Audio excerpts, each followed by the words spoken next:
Hey, what's going on, guys? I'm back with part 2 of Godzilla City on the Edge of Battle review, giving you guys my thoughts. Alright, so I thought this movie was pretty good. I'm not hating it, and I think I like it more than the first one for sure. Now, I can see why there's a lot of hate towards this movie, and I see why a lot of people that watched it back in Japan didn't like it. I mean, if you were watching it sub and you didn't understand because it was obviously in Japanese, now you should give it a chance because now it's dubbed, so you could understand the storyline even better and the characters development. So first of all, I do have to say that the characters, you do hear about them a little bit more, what they think, not only from Haru but from other characters. Like, you get to hear how others are scared of fighting Godzilla because they fail. They want to go back to the mothership. I mean, you hear from other people and they're scared. They really are scared to get killed. But then there's others that don't want to give up, and they're already on Earth, so they might as well just fight Godzilla. And Haru, again, he has the command, and he takes the decisions, like the big decisions. Rather, the team stays and fights Godzilla, or they leave back. So I do like that, how each character has their own development now. And let me see, story wise, I do have to say it's a lot better than the first one, in my opinion. If you guys don't like the story, that's fine, but I do like this story on this movie right here. The animation, I think it's a lot better than the first one, especially for the Falcons. I mean, the movement for the Falcons is definitely amazing. The sound, I mean, the way the characters were drawing, I think the paint and everything, I just like it a lot, man. I have to say that they put a lot of effort going into this movie with animation, color, and everything. I think it's super super good. I mean, the quality is not bad, definitely. And let me see, what else do I have to talk about.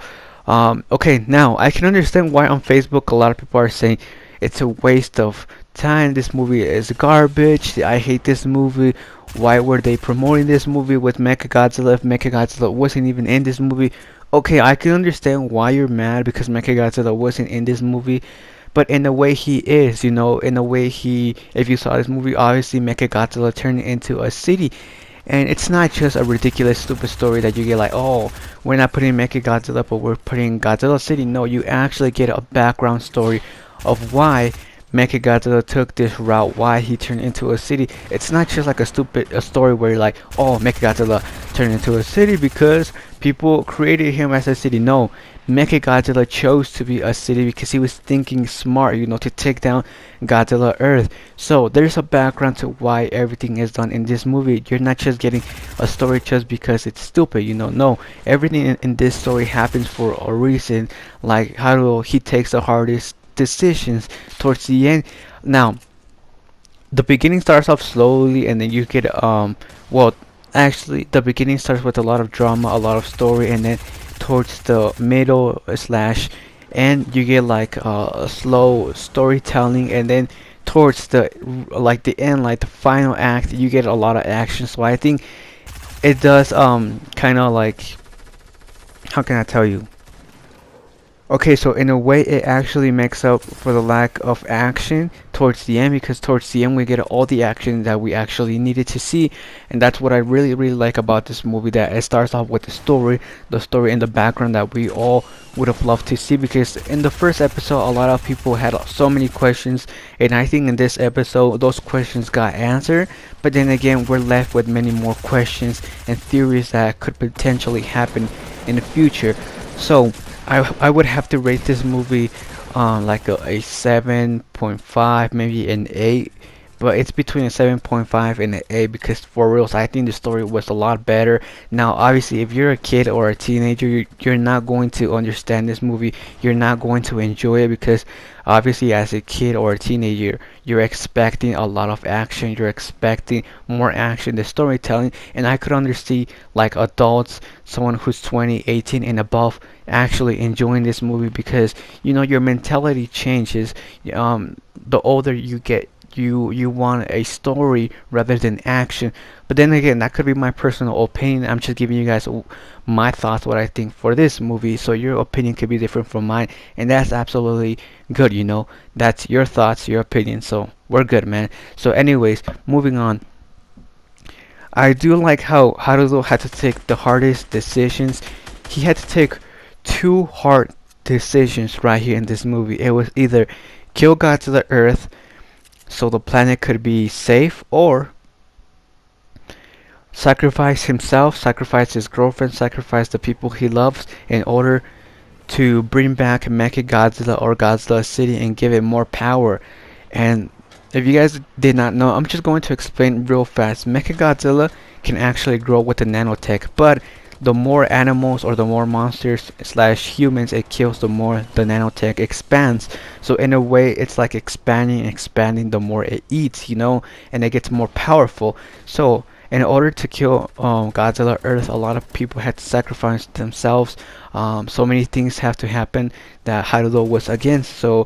Um, so he had to choose between those two decisions: kill Godzilla or not kill Godzilla and let Mechagodzilla do it. But if Mechagodzilla was to do it, then slowly over time, Mechagodzilla would take over the Earth, and the Earth would turn into a Cybertron type of nanotech Earth, and that wouldn't be good, because then again, what's the point of killing Godzilla if you're going to have to fight against Mechagodzilla City or another giant Cybertron city? And that's not good. It's repeating the same thing like the humanoid slash alien said. Humans could be making another brand new Godzilla with Mechagodzilla. Another monster could be reborn, and maybe the monsters came because of humans, their arrogance of never understanding what to do or taking the right decisions. Now, I love how Godzilla Earth evolved. Towards the end, they were trying to kill him with an EMP harpoon. So they were trying to shoot his spikes and break them off, which they actually did. They break off his spikes. I mean, his spikes chipped off and they made like a hole. And then they shot the harpoons EMP. And I believe it was two of them. So it was like an EMP that was going to take down his shield. And then when he was trying to attack with his atomic ray beam, he was going to explode himself like the first one. But in reality, what happened is this Godzilla Earth is different. He started to emit so much heat that you couldn't get close to him, or you would start burning. Everything would start melting, and he turned basically into a burning Godzilla Earth. And that's unique. I don't think the first one could have done this. I'm not sure if it's due to age, if it's due to evolution. I'm not sure, but it's very interesting what we're getting towards the end. And something else, in case you guys couldn't tell the difference between the twins, one of the twins has a super sweet face. She's always like kind of like sweet, type of lovely, and the other one has a grumpy type of matte face. When you look at her, she gives you that grumpy look. So that's how I could tell between who's who. The sweet one is the one that saved Haruo, or the one that gave him support with Godzilla and actually healed him and all that. And even Haruo could tell, the difference. And if you notice that when Haruo wakes up, he has like a type of glitter over his skin. Now, the twins have that and everybody else, and that's what prevented Haruo from getting infected from the nanotech. That's why their tribe believes that the nanotech they get is poison, evil. That's what they say, that it's evil poison, because it really is. If you guys did not know, or tell me if this is just me, but in this movie, I got a vibe that Mechagodzilla City was evil. Like, yeah, sure, he was good, but like throughout the years, he was turning evil, or he got corrupted. And funny enough, when people go inside Mechagodzilla City, they start to feel fatigue, weak, they lose hope, they feel lost. Like, it's like this thing is consuming you, like it's like energy that it's taking away. And just remember that all humans are energy. The galaxy is energy, so it would make sense that Mechagodzilla would to take your energy if you go into this facility. And that's why I think towards the end, a lot of people just end up sacrificing themselves, because I think in a way this nanotech manipulates you and tells you, you're super weak, just join me, sacrifice yourself, because once you sacrifice yourself, you're gonna become one with me, and we're gonna be able to kill Mechagodzilla. And that actually happened to a few of them. You actually saw how a lot of people got brainwashed, and some of them even questioned the two commanders, which I obviously told you guys, they look super suspicious to me. Like, the way they act, like they get there in a few seconds, a few minutes go by, and they know so much of Mechagodzilla. It's like if they were connected with each other, or they knew Mechagodzilla from the past. But Yeah, they obviously lied to everybody how Mechagodzilla didn't consume humans, which turns out to be true, and even their teammates question him like, can we be killed by Mechagodzilla? And he says no, but you actually can. You can sacrifice your body to give energy, and your body is going to turn into nanotech, or even anything that gets close to the nanotech is going to be killed and absorbed, and it's going to expand. So that's what I think. Mechagodzilla is evil in this film. It's like portrayed that he is evil yet slash good. So it's like pretty much a race to see who can become king of Earth, Mechagodzilla or Godzilla Earth. And throughout the years, this nanotech evolved because it used to have limits, but now it turns out that the nanotech throughout the years it started to evolve, and that's very interesting. Now, a lot of people were telling me in the comments down below how, well, I told them that Godzilla Earth actually blew the fuck out of this facility, out of this base, and the nanotech actually burned and everything. But a lot of people were like, just remember that Mechagodzilla is still alive because the nanotech is underneath the ground. If that was the case, and I have a big theory coming up later. But anyways, I just wanted to talk about how the fairies can talk telepathically, and they can, well, they have like a cave, and they talk about Mothra, how um Mothra is the ancient nemesis of Godzilla, and how their god lost to Godzilla in an epic war that they had years ago. So she pretty much got burned. Godzilla Earth defeated Mothra. So that's pretty interesting that we didn't get to see that fight, but yeah, it is mentioned in this movie by the fairies and all the people around, like the tribe, that their god fell, and due to that, Mothra left a larva form egg, and now that's why they're protecting that larva egg. And I believe behind the walls, I believe that's what the larva egg is behind. Like somehow they're protecting this cocoon egg. And you know what I find interesting? Was it just me, or did this tribe actually know King Ghidorah? Because they talk about a serpent-like god roaming around space, and that sooner or later this serpent-like god is going to find them, and they don't know if Mothra or this larva form is going to stand a chance up against Godzilla, because it's proven that Godzilla is so powerful that he's a god. Nobody can challenge a god, and Haruto pretty much tells them, we're here to kill Godzilla, and everybody's like, a god? Godzilla? And everybody's like surprised, and nobody can believe that they're here to kill Godzilla. But at the end of the day, they actually do believe him, because they saw what happened. They saw how the humans came and rained upon Godzilla. They were trying to kill him, and they pretty much saw everything. So that's when they guide them to the nanotech where Godzilla City is built. And if Mothra was to come out, I'm not sure if we're going to see it. Well, it's obviously that it's obvious that we're going to see a larva form, and then we're going to see a moth form later on, I believe, if there's enough time. Now, moving on from that, I wanted to talk about something else. I wanted to talk about the humanoid alien when Haruto feels lost and he goes to the cave telling him, I feel lost, and he tells Haruto, tell me, why do you feel lost, or what's the meaning of you feeling lost? And out of nowhere, they talk about his race, what happened to his race, and he explains that his race was killed off by a godlike serpent, and he says that he pretty much, Haruto asks him, um, did this monster kill your planet or your race? And he responds with monsters. So does this mean there's more than one monster out there other than King Ghidorah or Ghidorah? Because that would be interesting. Who else could survive in space? Maybe Space Godzilla? Who knows? That would be pretty interesting if that was King Ghidorah and Space Godzilla, man. It would be super, super good. Anyways, he says that this monster killed his race, and that they took the time to name this monster, but they cannot speak of his name because of how terrifying this monster like God is. So pretty much they're all scared of this monster, and he tells them, if you fear your God, if you fear the size of Godzilla, if you fear how powerful his atomic ray is, how powerful this Godzilla is, our God is way more powerful than yours in size and power and everything.